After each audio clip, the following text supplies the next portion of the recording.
Hello, everyone, and welcome to today's session, Anti-Forensic Tactics Exposed, Countermeasures for Digital Investigators. This is the third session of our CHFI series with Bennie Cleveland. I'm Kainaz Baria, and I'll be your host for the day. If you've missed the first two sessions of this CHFI series, you can find them in the link to watch them that is shared in the chat section. Before we get started, we would like to go over a few house rules. For our attendees, the session will be in listen-only mode and will last for an hour, out of which the last 15 minutes will be dedicated to Q&A. Now about our speaker, Bennie L. Cleveland. Bennie is a distinguished cybersecurity leader with over 2 decades of experience in cyber incident management, enterprise security, and risk management, holding certifications such as CHFI, CISO, CISM, CISA, CRISC, and CIPM. Bennie has demonstrated exemplary leadership in incident response, forensics, and threat intelligence, currently serving as the AVP of Cyber Incident Management at SHOP.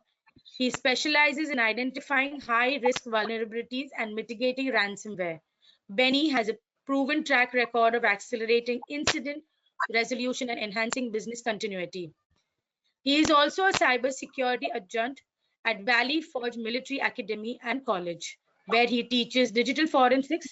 His strategic oversight ensures robust compliance and comprehensive security measures. So without any further delay, I would now like to hand over the session to you, Bennie.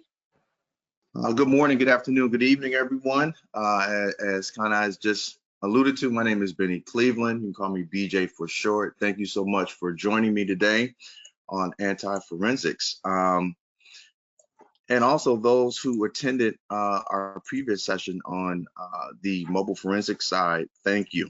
All right, so sorry about that. So I do bring over 20 years of experience in the incident response, digital forensics, and risk management, working across several verticals in the pharmaceutical, insurance, and IT security industries. My focus is bridging technical expertise along with governance to build security and resilient organizations. And as Kainaz did allude, I do lead cyber incident investigations, aligning strategies with regulatory requirements, refining protocols to protect critical assets. And over my career, I've implemented over 100 security programs, conducted over 500 tabletops, and reduced incident resolution times by over 40% through proactive monitoring, audits, and advanced threat detection. So without further ado, let's go ahead and jump into our agenda. So before we dive into the nuts and bolts of everything that we're going to be discussing, I want to provide the agenda, which basically will kind of give us a good understanding as to what is anti-forensics. So we're going to start by answering the fundamental questions, right? What is anti-forensics? Why does it pose such a challenge for investigators? And this will basically set the foundation for everyone while we'll be exploring the next topic, which will be common anti-forensic techniques. We'll break down the tactics that adversaries use. We'll look at the erasing evidence measures. We'll talk about altering metadata and other methods that make investigations even more challenging. Next, we'll highlight the tools and techniques that investigators will be using to uncover hidden evidence and overcoming these anti-forensic methods. And then we'll talk about the legal implications, right? Tampered evidence doesn't just slow down the investigation. It can also be ruled inadmissible in court. So we're going to talk about how to maintain evidence integrity while meeting legal requirements.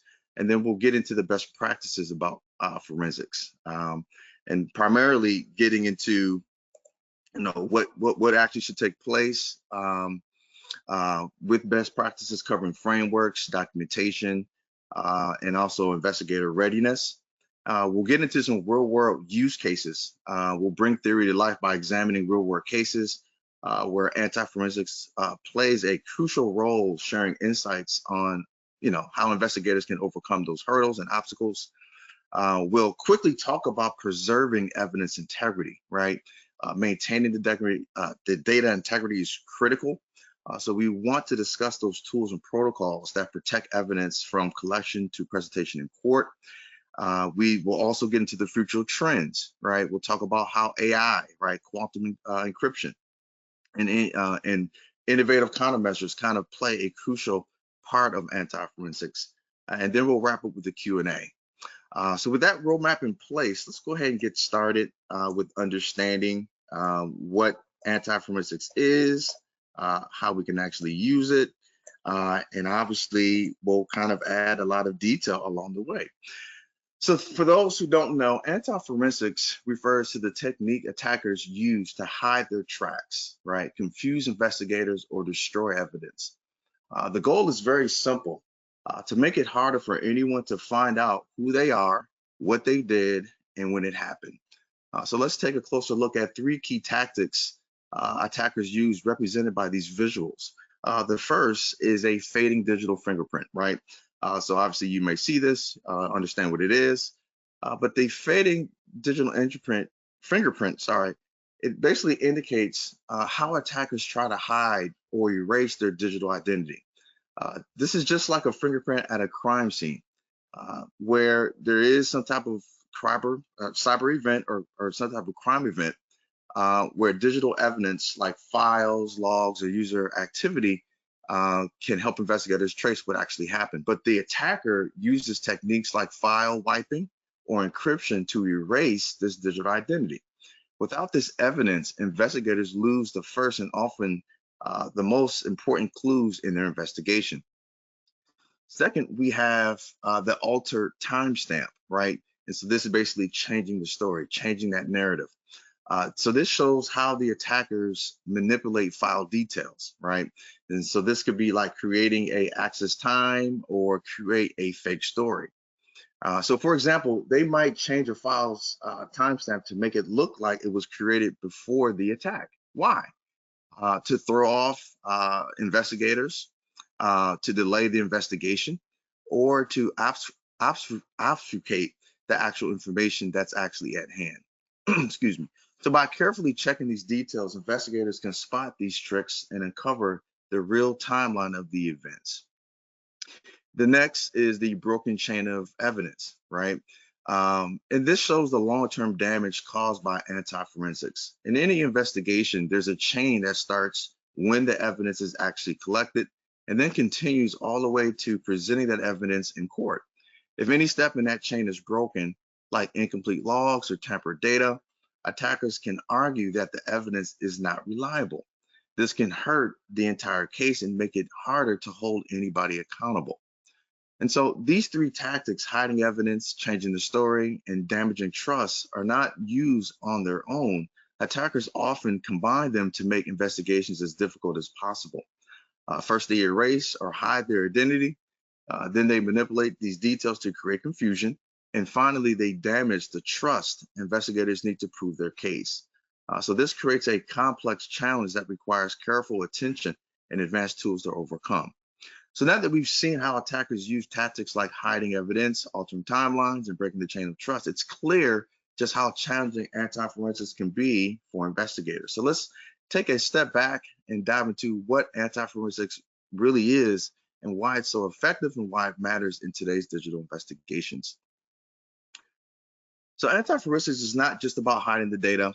It's a sophisticated and intentional strategy to erase, alter, or manipulate digital evidence, making it difficult for investigators to connect the dots. So imagine trying to solve a crime where all the clues are missing or either tampered with. So this would make anti-forensics very dangerous, right? And so if you think about it, right, here we highlight the strategy behind anti-forensics, right? Attackers are thinking ahead, predicting investigators' next moves, right? So they're setting traps to mislead them. It's like playing an advanced game of chess, where every move you might make or that you may take will further you from the truth. So for example, they may alter file timestamps to create false leads to send investigators down the wrong path. When anti-forensics succeeds, the impact is huge, okay? Cybercrime, fraud, and even national security investigations can completely be compromised. Critical evidence can be lost, delayed, or questioned in court. So this not only costs time and money, but also leaves organizations extremely vulnerable to further attacks. So understand how anti-forensics works is the first step to countering it. By learning the methods attackers use, like data wiping, encryption, altering metadata, we can build smarter tools and techniques to uncover the truth and hold perpetrators accountable. Anti-forensics is deliberate effort to disrupt, delay, or defeat investigations. And so by recognizing these tactics and understanding their mechanics, investigators can stay one step ahead of the attacker. As we move forward, we'll dive a little bit deeper into the tools, the techniques, the strategies to counter these challenges. And so now that we understand just a brief overview of the high stakes of anti-forensics, how it erases, misleads investigators, and also compromises entire investigations, let's break down the methods the attackers use to achieve this. Let's explore the most common anti-forensic techniques, how they work, and why they're so effective at disrupting the investigation process. So the main tricks attackers use to hide their tracks and make investigations harder is knowing these tactics, right? And this kind of helps the investigators understand their tactics and use them more effectively. So the first is data hiding, right? So what is data hiding? Data hiding is essentially hiding sensitive information inside other files or folders to keep it out of sight. What is it? It's data hiding. An example of this would be a cyber criminal who hides stolen passwords inside an image that looks like a harmless vacation photo using steganography or hiding a data in a file. The countermeasure to this would be using a tool called StegDetect, which basically looks for unusual patterns in files to uncover hidden data. All right.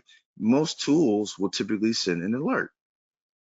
The second is data destruction. Well, what is data destruction? Data destruction is deleting or overwriting important data to stop anyone from recovering from it.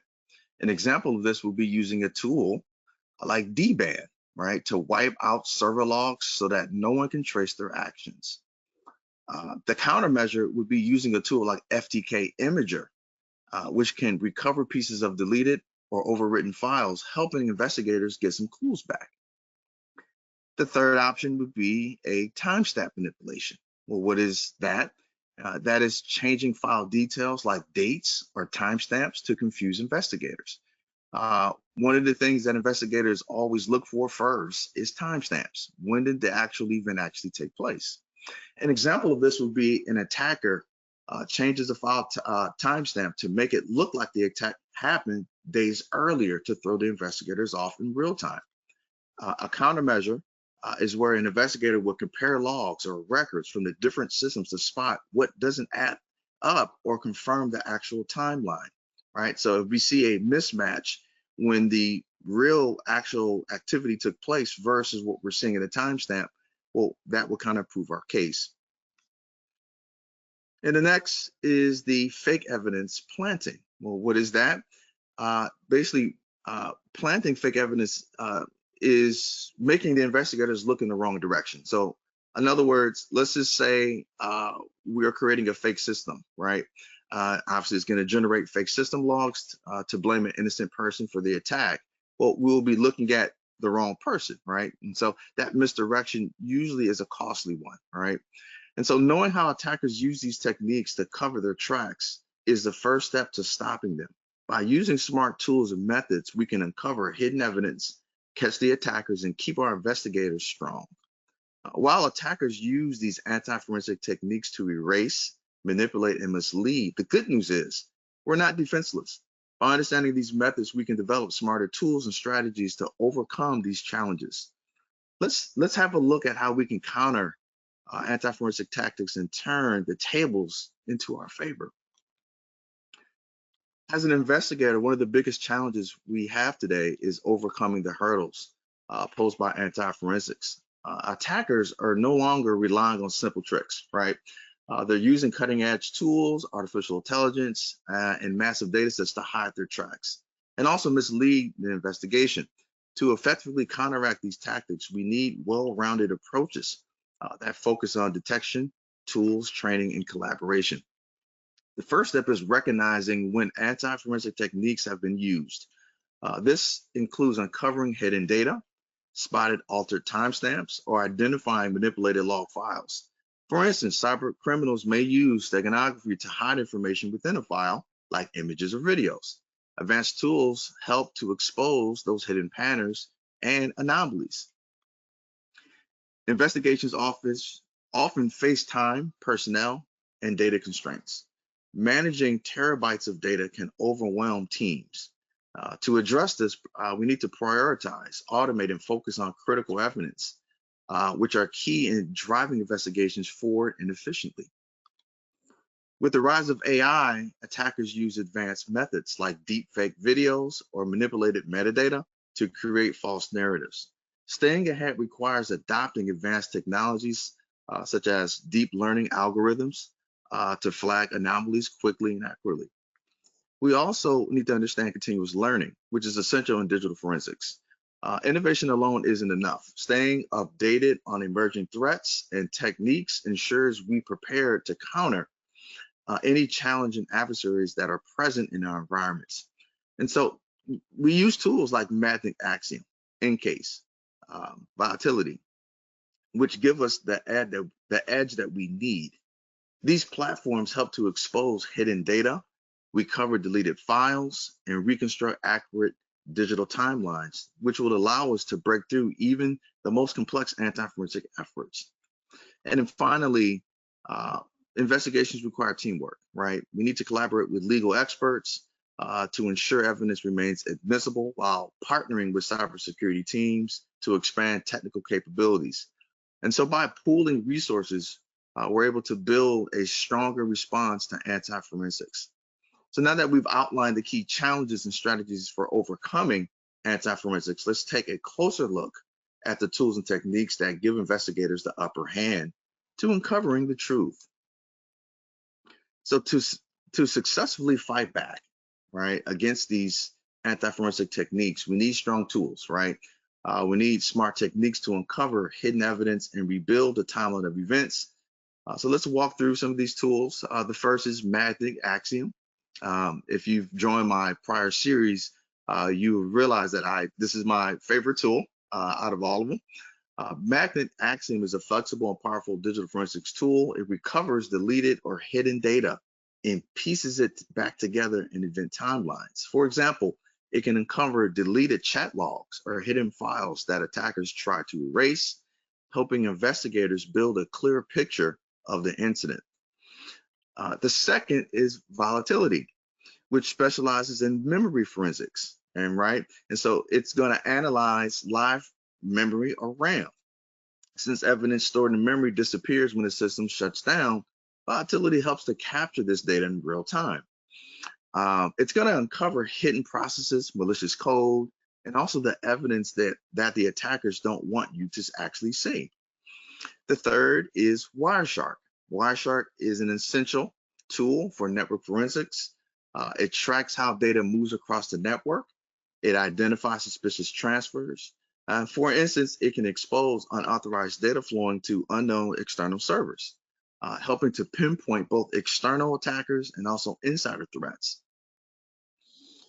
Next, we have network forensics. Network forensics is often used with tools like Wireshark, but it also involves tracing data packets to understand their origin, destination, and also the intent.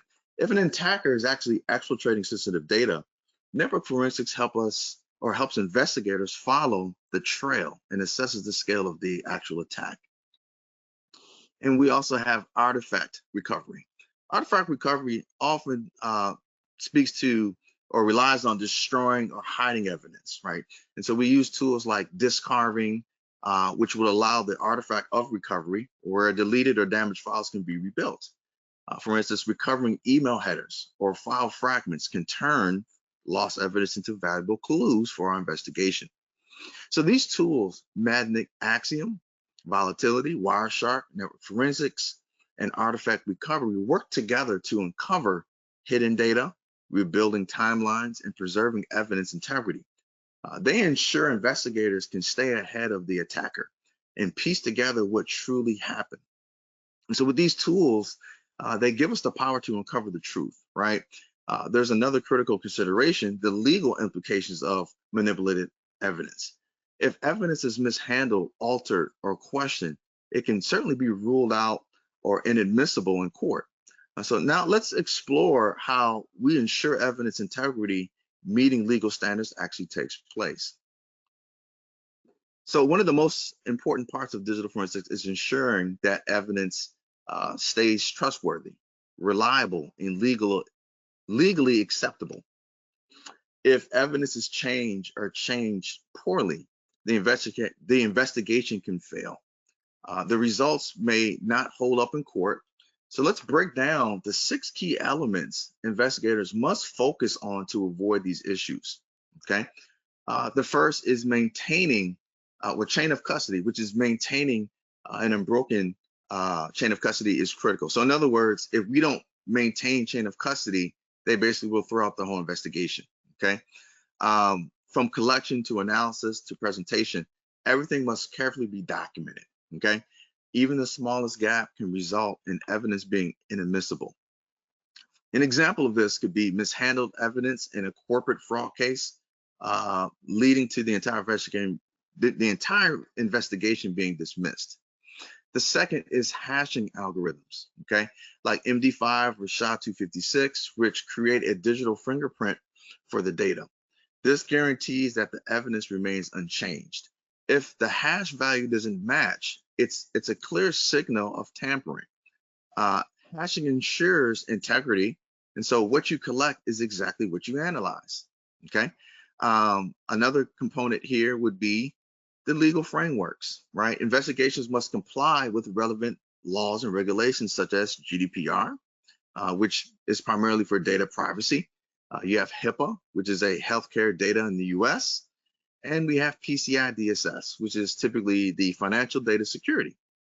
Ignoring these rules can lead to penalties or evidence being ruled inadmissible. We next have write blockers, okay? Write blockers are essential tools that prevent any changes to the original evidence during the analysis being changed. By keeping data intact, they ensure that the evidence remains defensible and also admissible in court. We also need to understand the documentation protocols, okay? Which basically these are detailed records of who handled the evidence, what actions were taken, and what are actually crucial components of those documents. Proper documentation protects the chain of custody and also ensures the evidence can withstand any scrutiny. We then move on to the audit process. Regular audits of forensic procedures ensure compliance with legal and regulatory standards. Audits also help identify and fix gaps in processes that could compromise the investigation. So to sum this all up, right, these practices ensure forensic findings hold up under legal scrutiny. That's the biggest key point, whether they be in court, compliance reviews, or internal investigations. Digital forensics attention to detail isn't just important, it's essential to protecting the truth and delivering justice. So now that we've covered these legal safeguards, we also need to talk about how do we preserve the integrity. So let's take a step further to explore the best practices for conducting forensic investigations effectively and also efficiently. Forensic investigations rely on 3 key elements: consistency, accuracy, and thoroughness. By following best practices, we ensure that evidence is both reliable and legally defensible. Regardless of the situation, let's break down the pillars of these practices. The first is the standardized frameworks, right? So we follow recognized standards like ISO IEC 27037, which ensures consistency. These frameworks basically kind of give us the proper understanding of how we collect information, how we preserve and analyze while reducing mistakes and any inconsistency. Well, why does this matter? A standardized approach creates reliable methodology that holds up under scrutiny and also any formal review. We also have detailed documentation, which promotes chain of custody, procedural notes, and actions. Also, this ensures transparency and defensibility. An example with this would be missing documentation, which would result evidence being thrown out. A complete record protects the investigation's credibility. We also have continuous training. And so with cyber threats and anti-forensic, methods are evolving, right? So continuous training keeps investigators ahead. This will include regular certifications, updates on tools, techniques, and trends. And so without ongoing training, investigators risk falling behind in this evolving world, obviously with AI on the forefront. And so to ensure evidence can stand up in court, we follow guidelines. We follow guidelines that are found within NIST and ISO and any other jurisdictional specific laws for collection, storage, or presentation. Proper handling protects evidence, its integrity, making it legally defensible. By adhering to these frameworks, maintaining documentation, investing in training, and ensuring evidence is admissible, we can build a strong, defensible investigation. These best practices ensure that our findings can withstand any scrutiny in court, compliance reviews, or any type of internal audit, ultimately upholding the principles of justice. And so with these practices in place, let's move on to a real-world use case where anti-forensic challenges were successfully identified, countered, and overcame. These examples will demonstrate how best practices translate into an actionable result. The first case, we have a financial fraud case, okay? Now we can see a fraudster is basically using encryption and steganography to hide transaction details inside a harmless looking file and also vacation images. The solution here is where investigators apply stick analysis tools to extract the hidden data without altering the original file. This evidence was critical to proving fraud and securing a conviction. The key takeaway here is that understanding a data hiding technique and using the right tool, or I should say tools, can uncover critical hidden evidence. The second use case is a ransomware incident. This is where an attacker encrypted sensitive data, deleted system logs to cover their tracks. The solution here was leveraging log carving and memory analysis tools to help investigators recover the traces of malware that was executed. These traces linked the attack to a known ransomware group, providing actual insights to prevent future incidents. The key takeaway here was memory forensics and artifact recovery revealed the evidence that they needed to show where the attackers tried to erase their digital footprint. And the last use case is an anti-forensic tactic in action. And this is where attackers use a combination of techniques.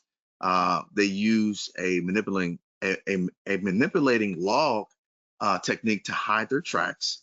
They change a timestamp to create false timelines, and they planted fake artifacts to mislead the investigator. So the solution here was to detect the anomalous behavior, contain the affected system, and analyze data with the advanced forensic tools to uncover the attacker's tactics, techniques, and procedures. The key takeaway with this use case was a structured, methodical approach combined with the advanced tools which successfully countered anti-forensic methods. So in other words, they actually used a plethora of tools, a myriad of tools to uncover their tactics. So these examples demonstrate a brief vital point. While attackers employ sophisticated anti-forensic methods to delay investigations, they can also be countered through technical expertise, strategic investigation processes, and powerful forensic tools. With the right approach, no evidence remains hidden, and the adversaries can be held accountable. As we've seen in these real-world cases, it really depends on both technical skill and also the process. However, the integrity of the forensic data is what ties everything together. So let's now focus on the importance of preserving forensic data and also in its integrity to ensure it remains reliable, defensible, and actionable. Preserving forensic data integrity is one of the most important parts of any investigation. If evidence is altered or mishandled, the entire investigation will fall apart. And so what we want to capture here are how do we actually preserve any data that we may come across. So we use tools like write blockers, right? So what is a write blocker? Write blockers ensure that no changes occur with the data, whether that be intentional or accidental.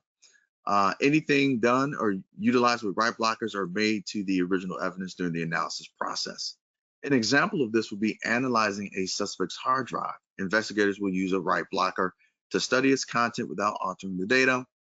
The key takeaway here is write blockers preserve evidence and its integrity from the moment it's been collected. The second will be the encryption, right? Encryption keeps evidence secure during storage and transmission. It also prevents any unauthorized access or tampering. A quick use case here would be evidence moving between a facility. Its encrypted state will ensure that only authorized personnel can access it. A key takeaway with encryption is that it safeguards confidentiality and the data integrity. We also have hashing. Hashing is where we create a unique digital fingerprint for evidence, where it verifies that it remains unchanged. Well, how does it work? Even in a minor alteration, it typically generates a completely different hash value, signaling something's being tampered. In a real-world case scenario, we have a corporate espionage investigation. Investigators will typically validate email headers using hashing techniques. The result is that the hash evidence linked the suspect to a stolen data, holding up in court and securing a conviction. So the key takeaway with a hashing algorithm or process, hashing ensures digital evidence remains trustworthy and reliable. In summary, write blockers, encryption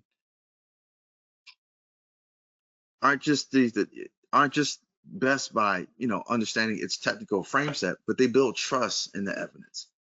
By ensuring credibility and reliability, investigators can confidently present their findings in any legal or investigative setting. As technology advances, so do the tactics the attackers use. So we need to understand how we can evade detection, or we need to understand how the attackers evade detection and tamper with the evidence. So now let's look at the future trends in anti-forensics and countermeasures to understand emerging threats and also innovative solutions being developed to address them. So looking into the future, trends in anti-forensics and countermeasures, we need to stay ahead of these challenges, right? As technology evolves, so do the challenges we face in forensic investigations. Attackers are getting smarter, but so are we. And so what I'm trying to promote here on this slide is the future trends and the countermeasures being developed to stay ahead. The first is AI-generated deepfakes, okay? The challenge here is that attackers are now using artificial intelligence, AI, to create realistic fake videos, images, and audio. The impact is that these deepfakes can often manipulate evidence, mislead investigations, or distort public perception. An example of this could be a fabricated video, which could falsely depict someone committing a crime, creating confusion and delays for investigators. We also have deepfake detection. The solution here will be machine learning tools, which are being developed to detect fake media. Well, how does this actually work? We have tools that analyze patterns in audio, video, or images to spot inconsistencies invisible to the human eye. In one case, a deepfake detection tool can expose manipulated video, its content, in a disinformation campaign, preventing a larger crisis. Deepfake detection helps forensic teams verify the truth and protect evidence integrity. We also have quantum encryption. Quantum encryption is designed to be unbreakable with the current technologies, making it harder for investigators to decrypt the data. As attackers start using this next level encryption, traditional forensic tools could struggle to remain effective. Okay. We also have post-quantum cryptography, and this is where researchers are now working on cryptographic methods that can survive the quantum-driven world. The goal here is to ensure forensic tools remain capable of decrypting and analyzing data, even as encryption technologies actually advance. The key takeaway is investigating future-ready cryptography, which will keep forensic investigations effective. We also have AI-powered anomaly detection tools, okay? These are systems that are now detecting any irregularity in data or content that identifies manipulation. These tools flag unusual patterns that suggest tampering, such as inconsistencies in the video's lighting, audio noise, or any type of change in metadata. Any AI anomaly detection system recently prevented the spread of fake content by identifying its inconsistencies early. So with the future of anti-forensics is, full of challenges, we also know that there's full of opportunities that we can certainly take advantage of. By leveraging these AI tools for detection, investing in any post-quantum solution and staying adaptable, we can outpace attackers and ensure that the investigations remain credible.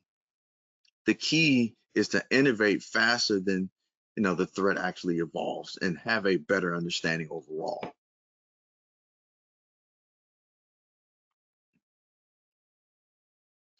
Thank you all for joining this overall presentation as we navigated the intricate world of anti-forensics and digital investigations.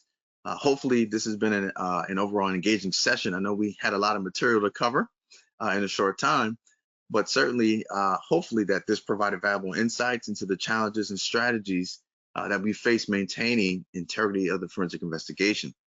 From understanding the anti-forensic techniques and exploring advanced tools, the real-world use cases and future trends, the goal here was to equip you with actual knowledge that you can apply in your professional endeavors.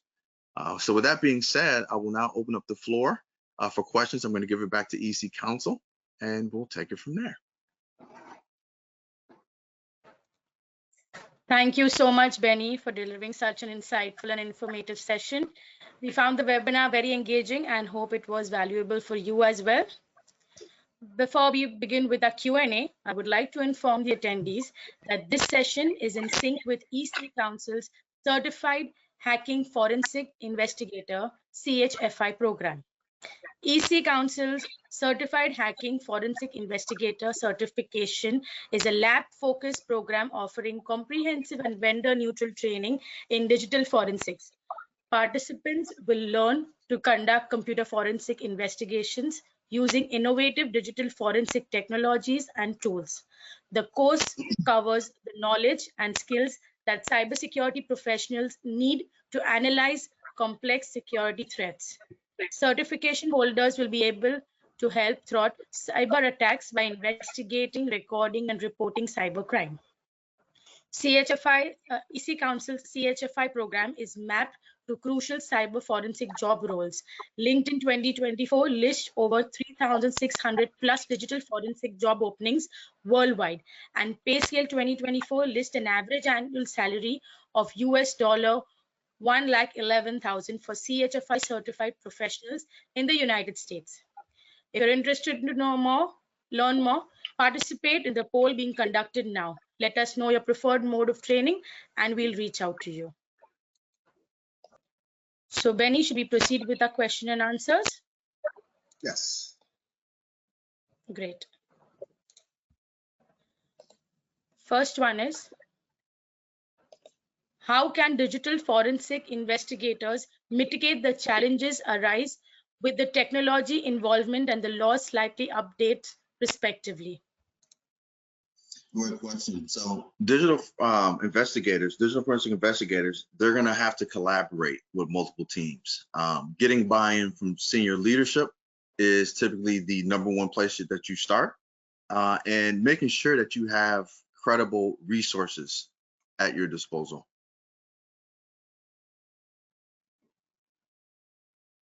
Thank you. Move on to the next one. Kindly advise regarding passcode vulnerability security.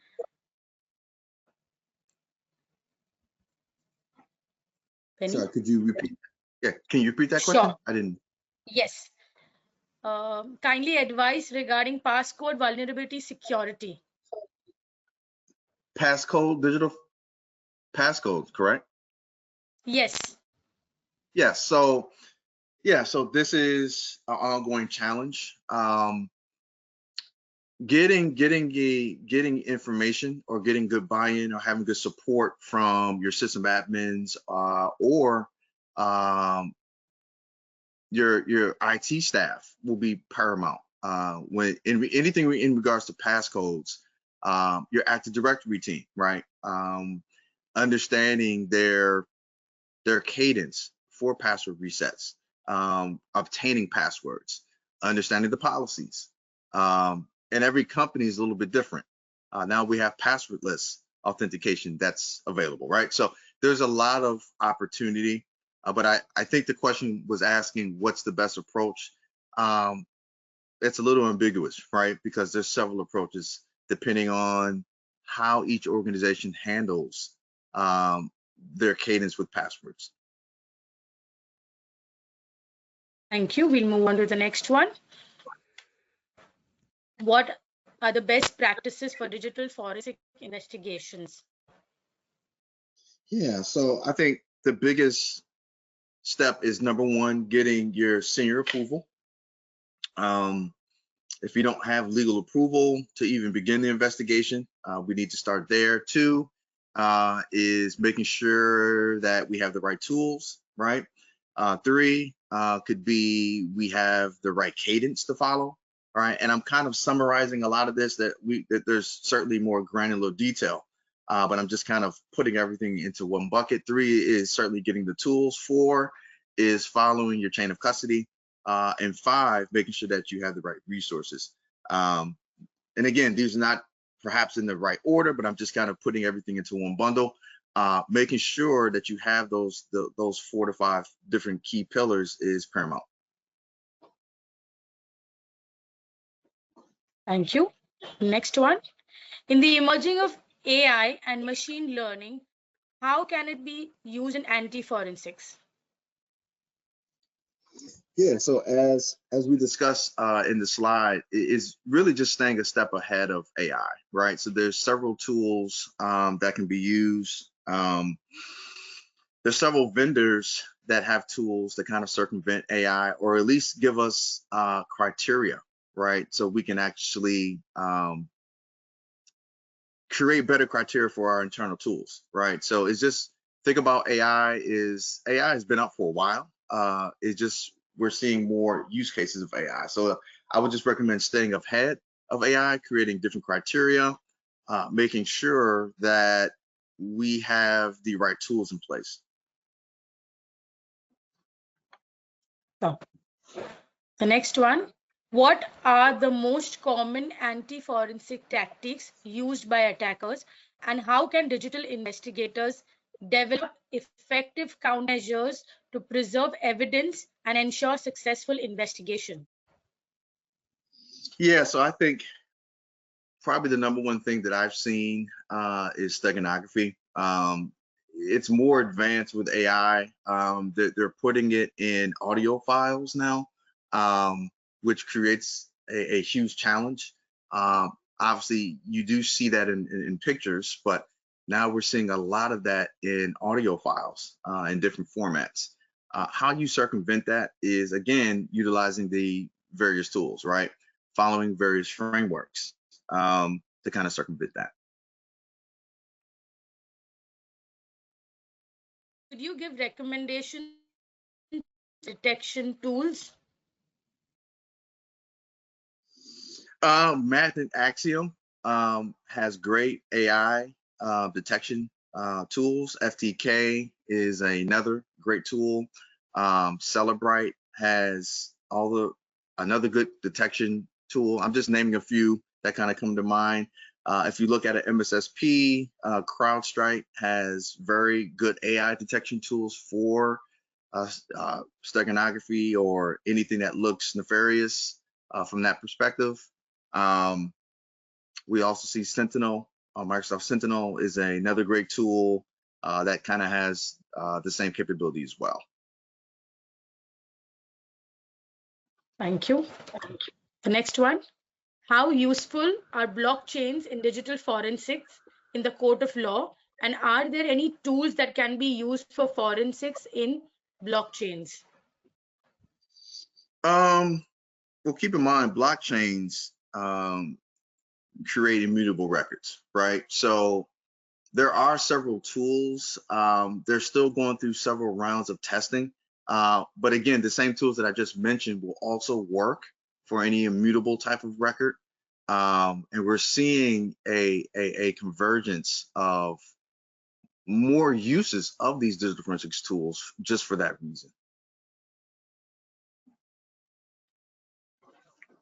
Okay. Today, many tools bypass AV. One tool is crypto. One malware files, where malware files pass through it, and then the crypto change signatures of files that the AV didn't detect any malware. How to prevent from this? Wow, that's a loaded question. So certainly, I'm just going to give like a brief overview. This is where having a defense in depth strategy, right? We never rely on one defensive tool to stop all, right? If we're able to circumvent and penetrate through various controls, then there's certainly you probably have several compromised systems that are in line, which is a huge concern. Which should never happen. This is where MFA still kind of saves the day to a certain degree. But we also have several AI sensors and detectors that should be mitigating that infiltration. Thank you. Next one. What happens when an investigator secures a tool online and uses it in the investigation, obtains the right results, and doesn't manipulate data, but the tool is less known?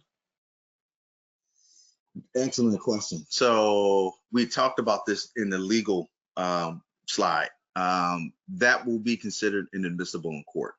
Anything that is not an approved tool, right? And this is where a lot of the ethical hackers that are here. Also, we have unethical hackers that are probably here as well. They are using these tools, right? Or even if you work for an organization, it will be considered inadmissible. There's really no way around it. If it's not an approved tool, which is why I keep bringing up Magnet, Axiom, Celebrite. These are all commercial-based tools that have been approved and will be received in the court of law. So the answer here would be I would not recommend it. It's not going to hold up in the court of law. It's considered inadmissible. We'll take last two questions for the day. How do you recover deployed data, track timestamp manipulation? Yeah, so there's going to be a combination of tools, right? Really, any one of the tools that I just mentioned have the ability to retract some of the tools. Tools like volatility are really good for timestamp, information, kind of retracting that data. Celebrite is another great tool, right? So any one of those tools will really serve the purpose for all of those needs. The biggest takeaway here is your chain of custody. How are you resending that data? How are you intaking that data? What process? These are all questions that the attorney will more than likely ask because they want to prove that the information is admissible. And if not, if one of those steps have been evaded, they will typically throw out your entire investigation, which sucks, but that's just the process.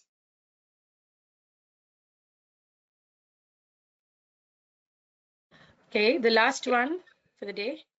What's the current method used by investigators against the challenges posed by quantum encryption? Great question. There's several tools that kind of come to mind. The one is Fake Catcher and TruePick. These are, I don't want to say that they're new tools, but they're made by Intel. and I'm sure everyone knows who Intel is, but these two tools are primarily used for any type of quantum-based encryption or cryptography. So these are great tools. There are also other tools that we also see in the workplace. They have not been commercialized, but I think that will change quick, fast, in a hurry, so that we have a bigger tool set to kind of pull from. So those are the two tools that kind of come to mind, but they're very efficient. But I do think as we head into 2025, you will see even more tools that will kind of assist investigators in these very unique investigations that we're seeing. Thank you, Benny. Thank you again to our wonderful speaker for answering those questions and for the great presentation and the knowledge that you shared with our global audience. It was a pleasure to have you with us, Benny, and we're looking for more and more sessions with you. So before we conclude the webinar, Benny, would you like to give a short message to our audiences, please? Absolutely. So before we wrap up, I'd just like to invite you guys to our next series, which is the incident response with digital forensics, how we leverage forensic techniques effectively. In this session, we'll dive into the digital forensic plays and how it plays a vital role in the incident response process. We'll focus on integrating the forensic practices into real-time threat mitigation. But overall, thank you all for joining. I know this is a pack full, we crammed a lot in this time that we have, but thank you so much for your attention to detail and your participation. And I look forward to answering your questions and continuing this journey all together in the future. Thank you so much.